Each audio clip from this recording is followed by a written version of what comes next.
एक गरीब किसान और जादुई सब्जी की कहानी। अब मैं क्या करूं? हिम्मत मत हारिए जी, भगवान सभी रास्ते एक साथ बंद नहीं करता है। हम अभी भी कुछ पौधे लगा सकते हैं। काव्या, पौधे लगाने के लिए हमें पौधों की जरूरत होगी और तो और खाद वगैरह, इस सब के लिए पैसे कहाँ से आएंगे? और दूसरी बात, अगर बारिश नहीं हुई तो हमारी वो फसल भी बेकार हो जाएगी। सही कहा। काव्या, इस सबको देखकर तो मेरे दिमाग ने काम ही करना बंद कर दिया है। मैंने गाँव के उस लालची आदमी से ये खेत उधार लिया है। अगर समय से उसका पैसा नहीं दिया तो ये खेत भी हमारे हाथ से चला जाएगा। हरिओम के ही गांव में एक बहुत ही बड़ा साहूकार रहता था जो गरीब किसानों को किसानी के लिए जमीन किराए पर देता था। अगर किसानों की फसल अच्छी होती तो वो उसमें से 20% फायदा काटकर खेत का किराया वसूलता था, और अगर किसी किसान की फसल खराब हो जाती थी और वो खेत का किराया देने में असमर्थ होता था तो साहूकार मनोज उससे अपना खेत तो लेता ही था, साथ ही उस किसान की लागत वगैरह का भी कुछ नहीं देता था। और इसी चीज का डर हरिओम को भी सता रहा था।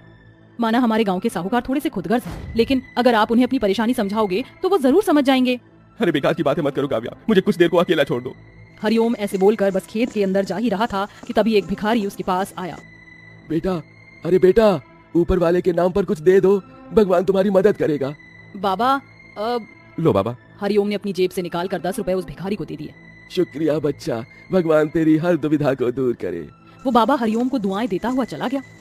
आपने अपनी जेब का आखिरी नोट भी दे दिया। कोई नहीं, अब इतनी टेंशन लेने से क्या होगा, चलिए घर चलिए, जो होगा देखा जाएगा। काव्या हरिओम को घर ले आई। मुश्किलें हर इंसान की जिंदगी में होती हैं और बिन मुश्किल जीना भी कोई जीना है। अब आप सभी टेंशन फ्री हो जाइए और खाना खा लीजिए, जो होगा देखा जाएगा। काव्या ने सभी की प्लेट में उबले हुए चावल नमक के साथ परोस दिए। पूरा परिवार उसी खाने को मिलकर खा ही रहा था कि तभी काव्या की सास विद्या को अचानक फंदा लग गया। माँ जी लीजिए, पानी लीजिए। काव्या अपनी सास को पानी देने के लिए उठी ही थी कि तभी विद्या का फंदा और भी बढ़ गया और वो अपने दिल की साइड पकड़कर तड़पने लगी। माँ, माँ। अरे अरे विद्या, विद्या। हे भगवान, हरिओम जी माँ की तबीयत तो बिगड़ने पर ही है, इन्हें जल्दी से अस्पताल लेकर चलिए। हरिओम बेचारा अपनी माँ की तबीयत बिगड़ती देख नंगे पाँव ही घर से बाहर भाग गया और जल्दी से एक ऑटो रिक्शा को अपने घर लेकर पहुंचा। बाबा, माँ को इसमें बिठाइए, भैया हमें जल्दी से अस्पताल लेकर चलो। गांव के बिल्कुल किनारे पर एक अस्पताल था। हरिओम अपनी माँ को वहीं ले गया। अस्पताल जाकर पता चला कि विद्या को दिल का दौरा पड़ने वाला था। आपकी माँ मौत के मुंह से लौटी है। मेरी माँ ने तो इन्हें कुछ दिनों के लिए यहीं एडमिट कर दीजिए। हम इनकी इस दिक्कत का यहीं इलाज कर देंगे, वरना लापरवाही से मामला और भी बिगड़ सकता है। हरिओम ने डॉक्टर की बात सुनकर विद्या को वहीं पर एडमिट कर दिया, लेकिन प्राइवेट अस्पताल में भर्ती होने के बाद उसकी फीस वगैरह कौन भरता? बस यही सब सोचकर हरिओम का मन बहुत उदास था। एक तरफ उसका रोजगार का साधन खतरे में पड़ा हुआ था, जेब में एक भी पैसा नहीं था, तो वहीं दूसरी तरफ माँ मौत जिंदगी के बीच झूल रही थी। मन में उदासी लिए हरिओम रात के समय अपने खेत पर आया और वहीं अपनी खेत की सूखी जमीन पर बैठ गया। भगवान, इतनी परेशानियों का सामना करने के लिए मैं अकेला काफी नहीं हूँ। मुझे हिम्मत दे, कोई तो रास्ता दिखा जो मैं अपनी उलझनों को सुलझा पाऊँ। मैं बेबस हूँ भगवान, मैं बेबस हूँ। हरिओम ऐसे बोलकर रोने लगा। उसकी आंखें आसमान की तरफ टकटकी लगाए हुए थीं, तो आंसू सूखी मिट्टी को तर कर रहे थे। हरिओम की आंखें बस रोई जा रही थीं, लेकिन उसके पास बोलने को शब्द नहीं थे। क्यों? वो नीले रंग की एक चमकदार देवी थी जिसकी आंखें सागर की तरह गहरी और शरीर पर प्रकृति की चादर जैसे कपड़े थे। आप कौन? मैं धरती माता हूँ। मैंने तुम्हारी मेहनत, ईमानदारी और दूसरों की मदद करने की भावना देखी है और मैं तुमसे बहुत प्रसन्न हूँ, इसीलिए मैं तुम्हें कुछ देना चाहती हूँ। ये लो। धरती माता ने हरिओम को एक जादुई बीजों की पोटली दी। ये जादुई बीज हैं। इन्हें तुम अपनी जमीन में बो देना और फिर देखना तुम्हारी सारी परेशानियाँ कैसे उड़न छू हो जाएंगी। धरती माता ऐसे बोलकर चली गई। हरिओम ने भी वो सभी जादुई बीज अपने खेत में बो दिए और रात में ही नहर से पानी ढोकर सूखी मिट्टी को तर कर दिया। हे भगवान, बस मेरा साथ देना। हरिओम ने भगवान का नाम लेकर सभी बीजों को अपने खेत में बो दिया। अगली सुबह जब हरिओम उदास मन के साथ ही अपने खेत पर आया तो वो अपने खेत का मंजर देखकर बिल्कुल हैरान रह गया। कमाल है, ये सब कैसे हुआ? हरिओम के सूखे खेत की जमीन बिल्कुल हरी भरी हो गई थी। उसके खेत में सिर्फ एक तरह की सब्जी नहीं बल्कि तरह तरह की सब्जियां थीं, जैसे टमाटर, गोभी, आलू, बैंगन, मटर, गाजर, मूली, शलजम वगैरह वगैरह। विश्वास नहीं होता, क्या ये मेरा ही खेत है? हरिओम घूम घूम कर अपने खेत को खुशी से निहार रहा था। ताजी ताजी सब्जियां उसके खेत की शोभा को दुगनी कर रही थीं। शुक्रिया धरती माँ। हरिओम ने ऐसे बोलकर अपने खेत के टमाटर को हाथ लगाया कि तभी वो टमाटर इंसानी आवाज में बोला, स्वागत है जादुई सब्जियों के खेत में। जानते हो हरिओम, अब हम तुम्हारे खेत से कभी भी नहीं जाएंगे। तुम बोले कैसे? तभी एक बैंगन बोला, जब तक हम जादुई खेत में हैं, तब तक हम बोल सकते हैं। हमें इस खेत से निकालते ही हम वापस साधारण सब्जियों की तरह ही हो जाएंगे। अब तुम ज्यादा मत सोचो, हम तुम्हारी अमानत है। चलो जल्दी से हमें तोड़ लो और अपनी परेशानियों को दूर कर लो। सब्जियों की ऐसा बोलते ही हरिओम ने उन्हें तोड़ना शुरू कर दिया। वो जो कोई भी सब्जी तोड़ता वही टूटते ही वापस दुगनी होकर खेत में दोबारा लग जाती। हरिओम इस सबको देखकर बहुत ही ज्यादा खुश था। उसने जादुई खेत की बात अपने परिवार वालों को बताई। सभी ये जानकर हैरान थे और विद्या तो बस जादुई सब्जियों की खबर से ही आधी ठीक भी हो गई थी। बहू, मुझे तो तू मेरे खेत की सब्जियों से कोई बढ़िया सी डिश बनाकर खिला दे। मेरी आधी बीमारी उसी से ही सही हो जाएगी। जी माँ, जरूर। काव्या ने जादुई सब्जियों से अपनी सास के लिए सूप बनाया। जादुई सब्जियों का सूप पीकर विद्या की बीमारी जैसे उड़न छू हो गई। डॉक्टर भी ये कमाल देखकर हैरान थे। डॉक्टर साहब, अब मैं चंगी हो गई हूँ, अब मुझे मेरे घर जाने दो। हाँ जी जी जरूर। हरिओम ने अब आसानी से हॉस्पिटल का बिल पे कर दिया, क्योंकि जादुई सब्जियां इतनी ताजी और अच्छी थीं कि वो 2 दिन में आराम से 1000 रुपए की तो बिकी जाती थी। अब हरिओम के दिन बदल गए थे। उनके घर में अब भर भर कर राशन आता था। हरिओम की अच्छाई से भगवान ने प्रसन्न होकर उसे ये तोहफा दिया था। इसीलिए तो कहते हैं कि हमेशा सभी के साथ अच्छा बर्ताव करना चाहिए, क्योंकि अच्छे कर्मों का फल जरूर मिलता है। देखिए बहन जी, हमें आपकी लड़की पसंद है, लेकिन दहेज में हमें AC, double door fridge, double bed, wooden अलमारी, किचन सेट, वॉशिंग मशीन और 5 लाख रुपए कैश चाहिए। बहन जी, आप जितना हमसे मांग रही हैं इतना हम नहीं दे सकते हैं, हमारी इतनी हैसियत नहीं है। बहन जी, आप ऐसी बातें कर रही हैं, इतना तो हर कोई देता है। और आप देखिए तो, मेरा बेटा कितने बड़े अस्पताल में डॉक्टर है। इसके लिए आए दिन इतने अमीर अमीर घरों से रिश्ते आते हैं, फिर भी मैं आपकी बेटी को अपने घर की बहू बनाने के लिए तैयार हूँ। और आप अपनी बेटी का रंग तो देखिए, इतने काले होने के बावजूद भी मुझे इसके रंग से कोई परेशानी नहीं है।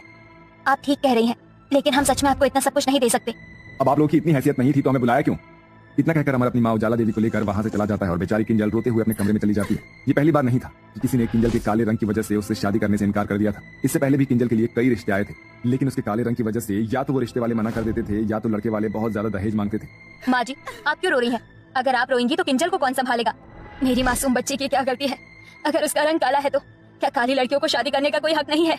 इन लोगों को सिर्फ गोरी लड़कियां चाहिए। हम इतना दहेज कहाँ से लाएंगे? केशव भी कितनी मेहनत करता है, और बहू तू भी तो लोगों के कपड़े सिलकर जो उससे पैसे मिलते हैं वो सारे घर के खर्चे में लगा देती है। ऐसे में इतना सारा दहेज का इंतजाम कैसे हो पाएगा? माँ जी, आप फिक्र मत करिए, मुझे पूरा यकीन है कि किंजल की शादी होगी, वो भी बहुत अच्छे घर में, और हमारी किंजल शादी के बाद बहुत खुश रहेगी। किंजल जब भी उदास हुआ करती थी तो वो अपने गांव के पास नदी के किनारे चली जाया करती थी और वहां बैठकर मछलियों को खाना खिलाते हुए उनसे बातें करती थी। पता है, मेरी प्यारी प्यारी मछलियों, आज भी मुझे जो लोग देखने के लिए आए थे उन्होंने मुझसे शादी करने के लिए मना कर दिया, वो भी सिर्फ मेरे काले रंग की वजह से। क्या गोरा रंग ही सब कुछ होता है? ऐसे ही समय गुजरता है और कुछ दिनों के बाद फिर से किंजल को देखने के लिए लड़के वाले आने वाले होते हैं। भाभी, माँ, आप क्यों मुझे इतना तैयार कर रही हैं? इन सुंदर कपड़ों में मेरा काला रंग नहीं छुपने वाला। मैं जानती हूँ वो लोग मेरे काले रंग को देखते ही मुझसे शादी करने के लिए मना कर देंगे, या तो बहुत दहेज मांगेंगे। शुभ शुभ बोल किंजल, ऐसा नहीं होगा। मुझे यकीन है ये लोग शादी के लिए जरूर हाँ करेंगे और दहेज भी नहीं मांगेंगे। तुम्हें पता है, मैंने तुम्हारी शादी के लिए एक लहंगा सिला है, जब तुम्हारी शादी होगी तो तुम वही लहंगा पहनना। कुछ ही देर में किंजल को देखने के लिए लड़के वाले आ जाते हैं। फिर से किंजल के काले रंग को देखकर रिश्ते के लिए मना कर देते हैं और वापस चले जाते हैं। ये 7वां रिश्ता था जो किंजल के काले रंग की वजह से हाथ से निकल गया था। ये सब देखकर जहाँ किंजल एक तरफ रोती है तो वहीं कीर्ति बहुत गुस्सा होती है। बस बहुत हो गया, तुम्हारे इस काले रंग की वजह से हमारी कितनी बेइज्जती होती है। सब लोग हमसे पूछते हैं कि तेरी नन में क्या है, कोई खोट है जो इसका रिश्ता नहीं हो पा रहा है। अब तो मेरा घर से बाहर निकलना भी मुश्किल हो गया है। लोगों से हाथ पैर जोड़कर मैं तेरे लिए रिश्ते लाती हूँ, और तेरे इस काले रंग की वजह से हमें तुझसे शादी करने के लिए मना कर देता है। सही कहा आपने भाभी, सारी मुसीबत की जड़ मेरा ये काला रंग ही है। इस काले रंग के साथ जिंदगी जीने से अच्छा है मैं अपनी जिंदगी खत्म कर लूं। इतना कहकर किंजल रोते हुए घर से बाहर भाग जाती है और उसी नदी के किनारे जाकर खड़ी हो जाती है जहाँ पर वो अक्सर जाया करती थी। हे मेरी प्यारी मछलियों, आज मैं तुम्हें कुछ खिलाने के लिए नहीं लाई हूँ, आज मैं यहाँ अपनी जिंदगी खत्म करने के लिए आई हूँ।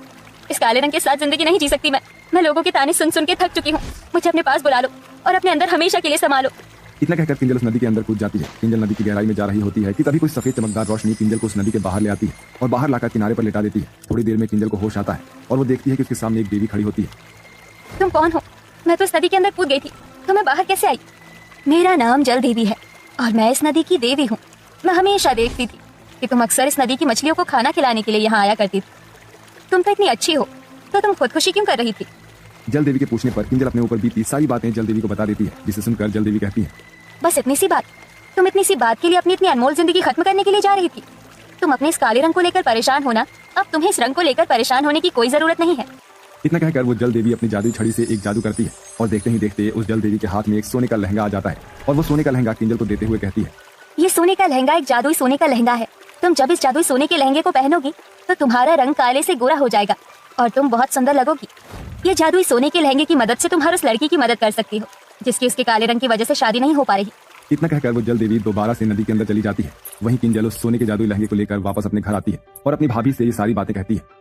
मुझे माफ कर देना, मैं नहीं जानती थी कि मेरे गुस्से से कहे हुए शब्दों से तुम ये कदम उठा लोगी। मुझे तो खुशी है कि तुम्हारी अच्छाई के चलते तुम्हें इतना अच्छा वरदान मिला है। हाँ भाभी, मैं बहुत खुश हूँ। अब जाओ जल्दी से ये जादुई सोने का लहंगा पहन कर आओ। मुझे भी देखना है कि मेरी ननद ये जादुई सोने के लहंगे में कैसी लगेगी। जैसे ही किंजल उस जादुई सोने के लहंगे को पहनती है तो किंजल एक काली लड़की से एक सुंदर लड़की में बदल जाती है। कीर्ति किंजल को पहचान ही नहीं पाती है कि किंजल उसकी ही वही काली ननद है। तुम तो एक परी लग रही हो। अब देखना मेरी प्यारी ननन के लिए रिश्तों की कैसे लाइन लगती है। जादुई सोने के लहंगे को पहनकर किंजल बहुत खुश होती है और उस लहंगे को पहनकर अपने पूरे घर में घूमती रहती है। किंजल जब वो जादुई सोने का लहंगा उतारती है तो उसके बाद भी किंजल का रंग हमेशा वैसा ही रहता है। कुछ दिनों में किंजल को देखने के लिए फिर से रिश्ते वाले आते हैं और इस बार वो लोग बिना दहेज की मांग किए हुए ही किंजल से शादी के लिए हाँ कर देते हैं। आपकी बेटी इतनी सुंदर है, इसके लिए हमें दहेज मांगना नहीं बल्कि आपको देना चाहिए। हमें ये रिश्ता मंजूर है। अब तो बस जल्द शादी का मुहूर्त निकलवाइए। किंजल ये सब देखकर बहुत खुश होती है और कुछ ही महीनों में किंजल की शादी हो जाती है। किंजल अपनी शादी में अपनी दर्जी भाभी का सिला हुआ लहंगा पहनती है जिसमें वो काफी सुंदर लगती है। शादी के बाद किंजल और कीर्ति अब जादुई लहंगे की मदद से हर उस लड़की की मदद करती है जिसकी शादी होने में परेशानी होती है।